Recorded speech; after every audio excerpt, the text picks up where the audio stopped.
help you?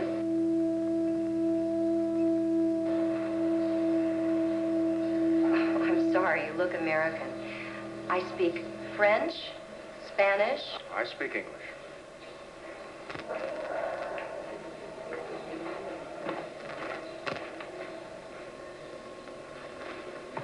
Is there something I can do for you? You can tell me your name. It's Carolyn Fawn. Look, I really have a lot of work to do. Fawn? You obviously weren't born with that name. It's Mrs. Fawn. Oh, yeah, I saw you outside, but... The gentleman you're referring to is not my husband. Look, I really have a lot of work to do. Is there something I can do for you? Mr. Maddox? He wants to see me. Are you Larry Crawford by any chance? Not a doubt. He's expecting you. Follow me. Anywhere.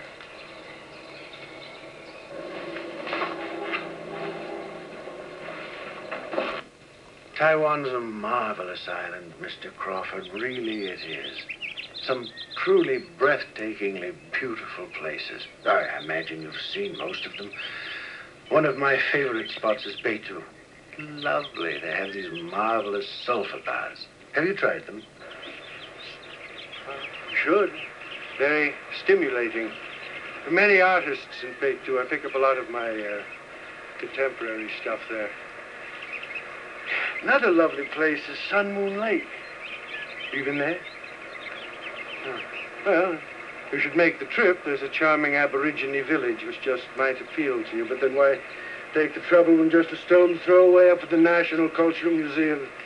It's a veritable feast for the eye. Ming.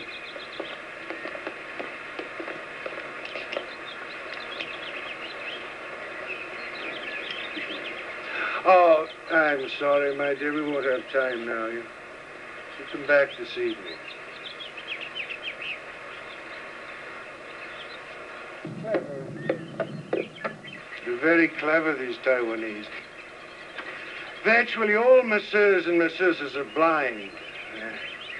Trained from the time they're very young. It's a good idea. Their sense of touch is keener than a sighted person's, plus they don't see what they shouldn't. It's very interesting. You wanted to see me, Mr. Maddox? So I did. Indeed I did. Let's go have some lunch. Well, I really... No, don't worry. No obligation. I'll let you pay for your own.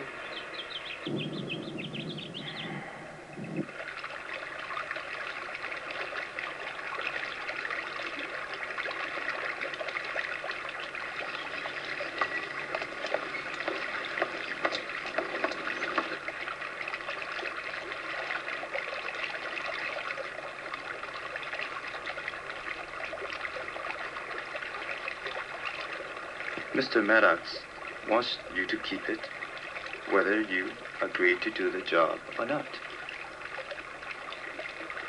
I'm afraid. He makes it difficult to say no. Why should we say no? $50,000 for the two of us would mean so much. To steal is wrong. Almost everything is wrong for people like us. All we seem to have is a half hour a day here, back of the museum. Please tell him yes.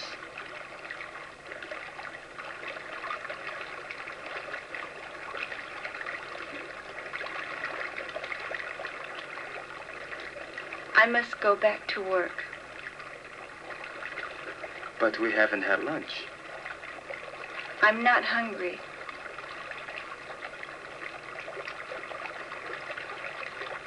The next course is a Mongolian dish. Mr. Maddox, I'm not a sightseeing American tourist. You wanted to see me.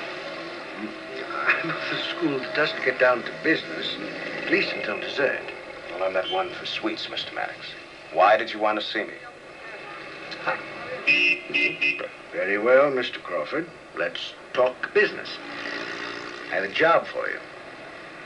What kind of job? It's a job. At the most, it'll take a few hours of your time. You'll work in tandem with another man, and I'll pay you $25,000 cash upon completion. That's $25,000 each. I don't suppose this job fall under the category of an honest day's work. I don't think anyone in the history of the world ever made $25,000 for an honest day's work. What do you say, Mr. Crawford? Interested? I don't think so. But thanks for the offer. I must admit some surprise at that. Aren't you even curious as to what the job is? Yeah, I'm curious. Do you mind if we drop you off at my building? It's directly on the way to my villa, and I have a very important appointment with the curator of the National Cultural Museum. Why would you want to tell me about the job if I'm not going to do it? Aren't you afraid I might go to the police and tell them? No, not the least. Mr. Crawford, you're a petty thief. Now, there's nothing personal about the adjective petty. I'm merely describing the type of job you've elected to do. I know what you've stolen, what stores you've stolen from, and as you're aware, I'm acquainted with your fence, the Honorable Mr. Kuhn. I could have you both in jail quicker than you could fry ice. I suppose you could. Besides, I'll tell you where, but not what, nor how. Okay, I'm hooked. Where? It's the National Cultural Museum. You're kidding. Oh, you couldn't get near the place. Idea's preposterous. Yeah, I know. That's what rather intrigues me about it. That, of course, and the money to be made. And that's what puzzles me about your refusal to join. Considering what I know about you, I thought you'd jump at the opportunity. Now, what do you know about me? Everything. Everything, Mr. Crawford. You tell me if my information is incorrect. You were a pilot in the Air Force, stationed here in Taiwan. You were dishonorably discharged and sent back to the States. I don't believe that building. I admire it, but I just don't believe it. I'm sorry, this island fascinates me. Back to you. He kicked around in the States for a couple of years, but with a dishonorable discharge, the best job he could get was washing dishes. You returned to Taiwan a few months ago on a tourist visa. You're now on phony papers, and you pull small heists, but with great style. I watched you in one of your jobs. Sort of an audition, you might say. Come along, Mr. Crawford. Join us. Really am counting on you. I don't think so, Mr. Maddox. But thank you for the offer. Don't say no. Think about it and get in touch with me.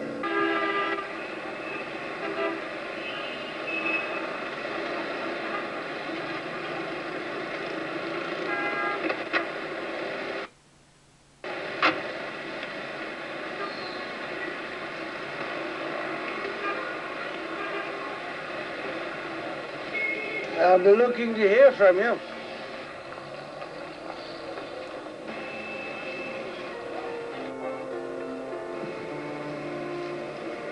Carolyn knows where I am all the time. Why don't you ask her for a date? Be very nice for her. I don't mind a married woman. She looks like the faithful type. Well, I don't think her husband will mind. He's dead.